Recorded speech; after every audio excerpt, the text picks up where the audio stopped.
Good morning, Vikings! This is Francisco Calderon-Mora here. I just want to start off by saying you all look fantastic tonight, especially the gentleman in the back right there. Dr. Stewart, is that you? You dog. Well, class of 2020, you've been robbed. Robbed of the final chapter of your secondary education, deprived of the crowning quarter of your senior year, and the 2.5 months of dances, assemblies, spirit bowls, sports seasons, banquets, lagoon trips, and parties that were to culminate in our graduation. Those events are what helped give closure to our high school experience, and yet without them, somehow graduation has come just the same. You know, I feel like the Grinch looking down from his mountain peak, wondering how Christmas came after everything had been stolen. It came without fanfare, it came without proms, it came without spirit bowls, soccer goals, and moms. And like the Grinch, I find myself searching for deeper meaning in all that has transpired. You know, I'd love to say that this pandemic has made me feel a part of something bigger, that though we've been separated and spread out across the globe, that the world has never been closer and more unified, because I feel like that could be a great speech. But it wouldn't genuinely reflect how I feel, because I feel alone, more so than I ever have felt in my entire life up to this point. I can't stand here straight-faced and talk about unity and a sense of togetherness while staring out over the empty chairs of our high school auditorium in this empty classroom, hearing my voice echo back through the hollowness. There is no technology yet invented that can accurately simulate what it really means to be together. And I know that this graduation is meant to be a time to celebrate you, and we will. But first, I want to say to all of you who I can't see, I feel you. This sucks. And though I always imagined giving this speech to all of you collectively in front of my eyes, I've now been given the unique opportunity to speak to each of you alone, one-on-one, like a parent who, after having been forced into quarantine in their homes for the past 2 months, has finally been confronted by their teen because after all these years of living together, they still leave the door cracked open that small bit, even after having been specifically asked to shut it all the way. You know who you are. Maybe you had to be there. I don't know. My friends, you alone have the ability to turn the tide, to make a significant moment, to give hope when there is none. If nothing else, that is what you can do. Make a significant moment that can impact others for years to come. Because class of 2020, you've been nothing short of impactful. Whether it was getting E-time taken away for good at Oak Canyon, or the infamous flour sack baby incident of 2017 at Pleasant Grove Junior, it's safe to say we've made memories and seen some stuff that, in comparison, would make even the bathrooms by the health classrooms look like a safe environment to be in. You know what I mean? And just this year, we've seen threats of world war that rival that of the great moshing debate the citizens of PG found ourselves in earlier this school year. But hashtag no regrets, by the way, because ain't no party like a PG party.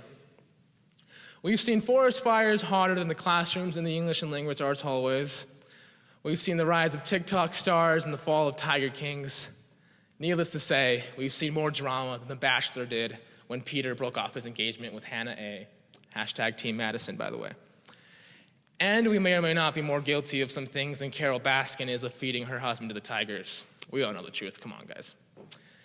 Yes, since our very beginning, we've done nothing but make the surrounding faculty and staff wonder what they did to deserve such a noteworthy class of kiddos. But that's not to say that we haven't learned a few things along the way, too. You know, some of the wisest words that I've ever heard come from a high school valedictorian named Kyle Martin, who, in a graduation speech, much like this one, after describing all that it took for him to earn the title of valedictorian, that after all his months of hard work, all the time he'd given to studying, all the sacrifices he'd made, that being named valedictorian was the one thing that he most regretted having done in his life up to that point. And it's because of the toll that it took on his relationships with others. He says in his speech, "Working hard is good. It is in fact biblical, but it should not be done for the sole purpose of a goal's sake at the expense of relationships with others." He goes on to say, "Nothing is more important than your healthy relationships, not your goals and not your successes. And here's why. Relationships are where we get to influence, impact, and change people's lives. Your life cannot be meaningful without healthy relationships." So I encourage all of you to take the time to think about those words and to remember them as you go through life. Take the fallout of Corona, the quarantine, the social distancing, the having the true ending of our senior year swept out from under us as a final high school lesson. The first part of the lesson is to actually wash your dang hands when you leave the bathroom so you aren't out here spreading germs in quarantine, you nasties. Honestly though, because some of you homies really got us out here sweating like a sinner in church whenever we dab you up. You animals. Again, you know who you are. And the second and most important part of the lesson is this. Happiness is only real when shared. Or, to put it more simply, in the words of a good friend of mine, Francisco Calderon-Mora was his name, happiness is a food that tastes better when you share it. I mean, think about it, guys. For the most part, we don't miss school because of the classes. We miss the people in those classes. We miss the people who we no longer get to see every day.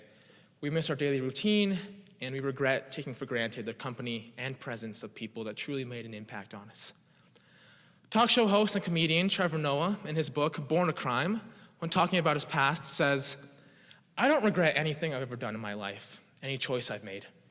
But I'm consumed with regret for the things I didn't do, the choices I didn't make, the things I didn't say."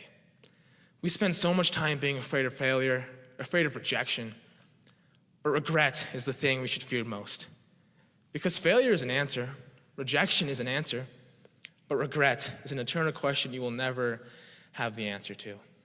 What if only? I wonder what would have happened. You will never, ever know, and it will haunt you for the rest of your days.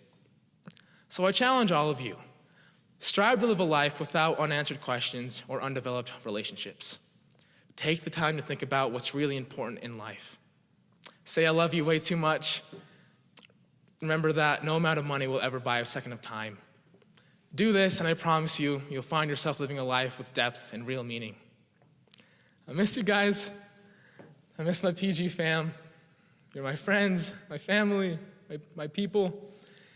And I'm counting down the days till I get to see all of you face to face again. Thank you for the time we've had, the memories of a lifetime we've shared. I wish each and every one of you all the joys and wonders and lessons that life has to offer, because you deserve nothing less than a life filled with love and happiness. Will the graduating class of 2020 please arise? Graduates, the time has now come. You may now move your tassel from the right to the left. Congratulations, you are now officially graduated. Dr. Clement, Dr. Stewart, honored guests, family, and friends, I present to you the Pleasant Grove High School class of 2020.